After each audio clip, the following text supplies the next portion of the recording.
नमस्कार दोस्तों, स्वागत है आपका अपने YouTube चैनल पर। आज हम शब्द शक्ति टॉपिक लेकर आए हैं। शब्द शक्ति के बारे में जानेंगे। यदि आप इस चैनल पर नए हैं तो चैनल को सब्सक्राइब जरूर करें और अपने साथियों के साथ शेयर भी करें।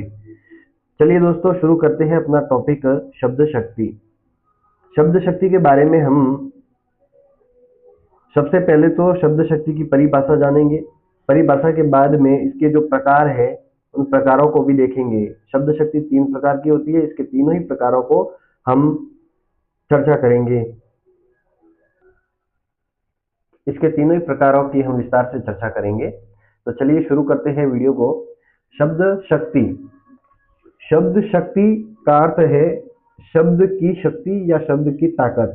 यदि हम किसी शब्द को बोल रहे हैं, किसी शब्द का प्रयोग कर रहे हैं और सामने वाले श्रोता पर उस शब्द का कोई अन्य अर्थ निकल रहा है या वही अर्थ निकल रहा है या जैसा भी अर्थ निकल रहा है वह उस शब्द की शक्ति होती है, उस शब्द की ताकत होती है।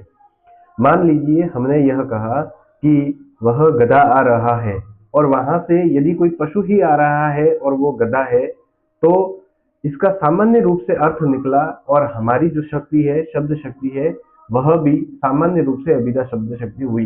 लेकिन यदि सामने से कोई व्यक्ति आ रहा है और हमने उसकी तरफ इशारा करके कहा कि वह गधा आ रहा है तो वहां पर उसका सामान्य अर्थ न निकलकर कोई अन्य अर्थ निकल रहा है, उसके लक्षणों के आधार पर कोई अर्थ निकल रहा है। इस कारण यहाँ पर अभिधा शब्द शक्ति न होकर के लक्षणा शब्द शक्ति होती है। तो चलिए शुरू करते हैं दोस्तों। सबसे पहले पढ़ते हैं इसकी परिभाषा।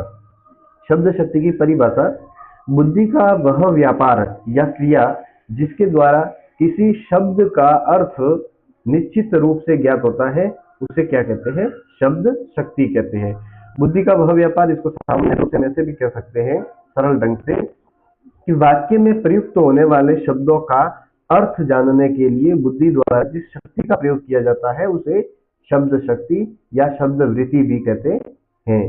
तो शब्द शक्ति का अर्थ है कि वाक्य में अगर कोई शब्द प्रयुक्त हुआ है और उस शब्द का उस वाक्य में कौन सा अर्थ है, इस अर्थ को जानने के लिए जिस शक्ति का प्रयोग किया जाता है वही शक्ति क्या है? शब्द शक्ति है।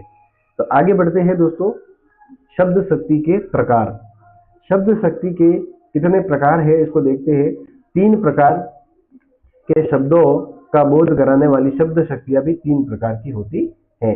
3 प्रकार के शब्द होते हैं और 3 प्रकार की ही शब्द शक्तियां होती हैं। तो यहाँ देखते हैं आगे दोस्तों। शब्द 3 प्रकार के होते हैं, उन शब्दों का अर्थ भी 3 प्रकार का होता है और तीनों ही प्रकार की शब्द शक्तियां भी होती है। तो सबसे पहले देखते हैं वाचक शब्द।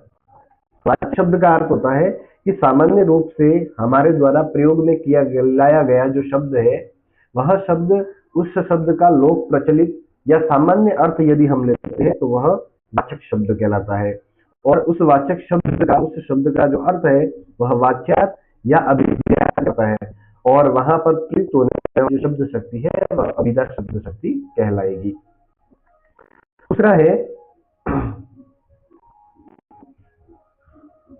दूसरा है लक्षक शब्द।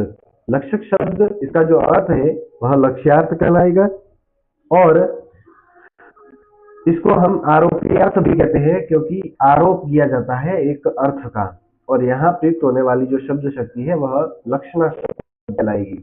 इसी प्रकार से तीसरा जो शब्द है वह व्यंजक शब्द कहलाता है और व्यंजक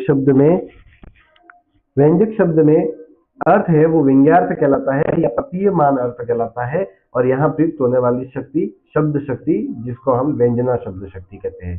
तो दोस्तों शब्द शक्ति 3 प्रकार की होती है। पहली अभिधा, दूसरी लक्षणा और तीसरी व्यंजना शब्द शक्ति। ये 3 शब्द शक्तियां हैं।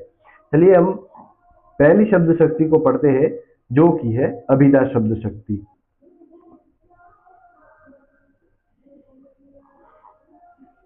अभिधा शब्द शक्ति, इसमें सामान्य अर्थ या लोक प्रचलित अर्थ, मुख्यार्थ जिस शक्ति के द्वारा साक्षात संकेतित अर्थ का बोध होता है उसे अभिधा शब्द शक्ति कहते हैं। इसमें मुख्य रूप से 2 बातें याद रखनी है। एक तो सामान्य या लोक प्रचलित अर्थ और दूसरा है साक्षात संकेतित अर्थ। साक्षात संकेतित अर्थ का मतलब अभी आगे हम समझेंगे। अभिधा शब्द शक्ति द्वारा मुख्यार्थ वाच्यार्थ की प्रतीति होती है। मुख्यार्थ वाच्यार्थ का अर्थ होता है कि जो शब्द का अर्थ हमें दिखाई दे रहा है वही उस शब्द का अर्थ भी होगा, मुख्य अर्थ ही होगा, सामान्य अर्थ ही होगा। तो यहाँ पर सामान्य अर्थ होगा लोक प्रचलित, और अभी हम कह रहे थे साक्षात संकेतित अर्थ। साक्षात संकेतित अर्थ का मतलब यह होता है कि कुम्हार गधे पर मिट्टी ढोता है। तो यहाँ कुम्हार और मिट्टी से यह संकेत हुआ है कि यह गधा क्या है, एक पशु है। गधा क्या है, एक पशु है। वह प्रतिदिन विद्यालय जाता है, वह प्रतिदिन विद्यालय जाता है, वह हमेशा ही विद्यालय जाता है। सामान्य अर्थ है, यहाँ पर हमें किसी भी प्रकार का अर्थ निकालने की जरूरत नहीं है। इस वाक्य को पढ़ते ही इसका अर्थ हमें समझ में आ जाता है, और वो भी सामान्य रूप से अर्थ समझ में आ जाता है। इसका लोक प्रचलित अर्थ है, सामान्य अर्थ है, और मुख्य अर्थ है, मुख्यार्थ जिसको हम कहते हैं। अगला देखते हैं दोस्तों, दूसरी शब्द शक्ति है जिसका नाम है लक्षणा शब्द शक्ति। लक्षणा शब्द शक्ति की परिभाषा देखेंगे।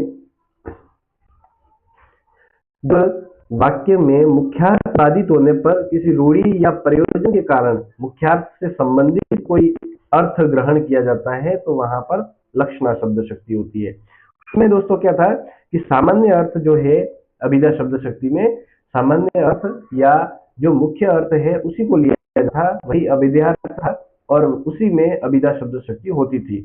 लोक प्रचलित अर्थ था, लेकिन इसमें मुख्य अर्थ तो बाधित हो रहा है। इसका जो सामान्य रूप से जो अर्थ आ रहा है वह अर्थ तो बाधित होता है, और किसी रूढ़ि या प्रयोजन के द्वारा हम उस मुख्य अर्थ से संबंधित कोई अर्थ ग्रहण करते हैं तो वहां पर लक्षणा शब्द शक्ति होती है। जैसे कि उदाहरण के लिए देखते हैं दोस्तों, मोहन गधा है।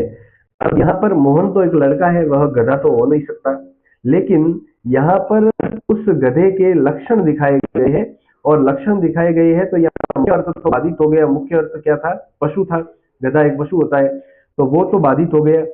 और उस मुख्यार्थ से संबंधित हमने किसी रूढ़ि या प्रयोजन के द्वारा, प्रयोजन क्या था कि गधे के लक्षण उसमें है, इसलिए उसको मूर्खता के कारण उसको गधा कहा गया है, गधे की उपाधि दी गई है। इसलिए यहाँ रूढ़ि या प्रयोजन के कारण मुख्यार्थ से संबंधित कोई अर्थ ग्रहण किया जा रहा है, इसलिए यहाँ पर लक्षणा शब्द शक्ति होती है। इसी प्रकार से राजस्थान वीर है, तो राजस्थान तो एक क्षेत्र है, अब वो क्षेत्र तो वीर हो नहीं सकता, लेकिन यहाँ पर इसका अर्थ यह है कि उससे संबंधित हमें अर्थ ग्रहण करना है कि राजस्थान के निवासी है वो वीर है, या राजस्थान के निवासियों में वीरता की भावना अधिक है। इसी प्रकार से अगला उदाहरण है, मेरा घर मुख्य सड़क पर है। तो अब मुख्य सड़क के ऊपर तो किसी का घर हो नहीं सकता। इसका अर्थ यह है कि इसमें हमें किसी रूढ़ि या प्रयोजन के द्वारा इसका सामान्य अर्थ से अलग मुख्यार्थ से संबंधित अर्थ ग्रहण किया जाता है। इसका अर्थ यह है कि मेरा जो घर है वो मुख्य सड़क के किनारे पर है। लक्षणा शब्द शक्ति के लिए तीन आवश्यक बातें, तीन जो मुख्य बातें हैं वो यह है कि पहला तो यह होगा कि मुख्यार्थ बाधित होगा। जो मुख्य अर्थ है गधा, जैसे कि यहाँ पर पशु मुख्य अर्थ के रूप में आया था, लेकिन वो यहाँ बाधित हो गया। लक्ष्यार्थ का मुख्यार्थ से संबंधित होना, लक्ष्य अर्थ जो यहाँ पर दिया जा रहा है ये मूर्खता का प्रतीक है गधा, तो यहाँ पर इस लड़के को मूर्ख कहा जा रहा है, इसलिए यह किससे लक्ष्यार्थ है वो मुख्यार्थ से संबंधित है, मुख्य अर्थ जो है उससे संबंधित है। रूढ़ि या प्रयोजन के द्वारा अर्थ ग्रहण किया जाता है, तो यहाँ पर किसी रूढ़ि के द्वारा या फिर किसी प्रयोजन के आधार पर यह अर्थ ग्रहण किया जाता है। यहाँ प्रयोजन क्या है कि इसमें उस लड़के में गधे के गुण है, यानी गुण है, इसलिए वह मूर्ख है, इसीलिए यहाँ पर लक्षणा शब्द शक्ति हो रही है। अब आगे बढ़ते हैं दोस्तों, लक्षणा शब्द शक्ति के दो भेद है, जिसमें रूढ़ि लक्षणा और प्रयोजनवर्ती लक्षणा, ये दो भेद लक्षणा शब्द शक्ति के हैं। अगली है तीसरी व्यंजना शब्द शक्ति। व्यंजना शब्द शक्ति में देखते हैं, जब किसी शब्द का वाच्यार्थ या लक्ष्यार्थ अर्थ नहीं निकलकर अन्य अर्थ या विशेष अर्थ निकलता है तब वहां पर व्यंजना शब्द शक्ति होती है। अब देखिए दोस्तों, हमने सबसे पहले अभिधा शब्द शक्ति देखी थी। उस अभिधा शब्द शक्ति में क्या था कि सामान्य अर्थ निकल रहा था। अभिधा में क्या था, अभिधा शब्द शक्ति में हमें सामान्य अर्थ दिखाई दे रहा था, कोई भी सामान्य अर्थ था। फिर हमने पढ़ी लक्षणा शब्द शक्ति। तो लक्षणा शब्द शक्ति में हमें उस मुख्यार्थ से संबंधित कोई रूढ़ि या प्रयोजन के द्वारा हम अर्थ ग्रहण कर रहे थे, वहां पर लक्षणा शब्द शक्ति थी। लेकिन अब हम देखते हैं व्यंजना शब्द शक्ति। जब किसी शब्द का वाच्यार्थ या लक्ष्यार्थ अर्थ नहीं निकलकर कोई अन्य अर्थ या विशेष अर्थ निकलता है, तब व्यंजना शब्द शक्ति होती है। जहां पर मुख्यार्थ और वाच्यार्थ को पूरी तरह से छोड़ दिया जाता है, उससे संबंधित कोई अर्थ नहीं निकलता, उससे कोई अन्य अर्थ या विशेष अर्थ निकलता है, तब व्यंजना शब्द शक्ति होती है। इसको हम वैसे भी कह सकते हैं कि व्यंजना शब्द शक्ति से अलग अलग लोगों के लिए उसका अलग अलग अर्थ होता है, मुख्य अर्थ से बिल्कुल अलग अर्थ निकलता है। जैसे कि यहाँ उदाहरण दिया हुआ है कि शाम के 6 बजे। अब शाम के 6 बजे है, इस वाक्य में अलग अलग लोगों के लिए अलग अलग अर्थ इसका निकलेगा। यदि कोई व्यक्ति अपने पशुओं को चराने के लिए गया है तो उसके घर लौटने का समय हो गया है। अगर कोई खिलाड़ी है तो उसके खेलने जाने का समय हो गया है। अगर कोई पुजारी है तो उसके पूजा का समय हो गया है। इसलिए शाम के 6 बजे इस वाक्य से अलग अलग लोगों के लिए इसके अलग अलग अर्थ निकल रहे हैं। यहाँ पर बिल्कुल व्यंजना शब्द शक्ति में जो सामान्य अर्थ है उससे अन्य अर्थ या विशेष अर्थ ग्रहण किया जाता है। व्यंजना शब्द शक्ति के दो भेद है। तो व्यंजना शब्द शक्ति के दो भेद कौन कौन से? पहला है शाब्दी व्यंजना और दूसरा है आर्थी व्यंजना।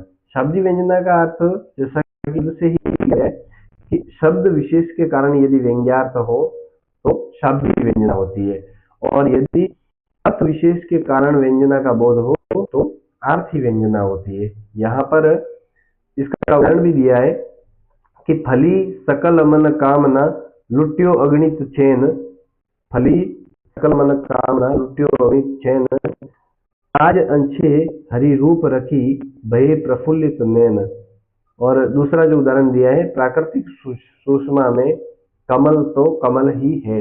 अब कमल का सौंदर्य अतिराय होने के कारण यहाँ पर कमल की तुलना कमल से ही की है, इसलिए यहाँ पर आर्थी व्यंजना होगी।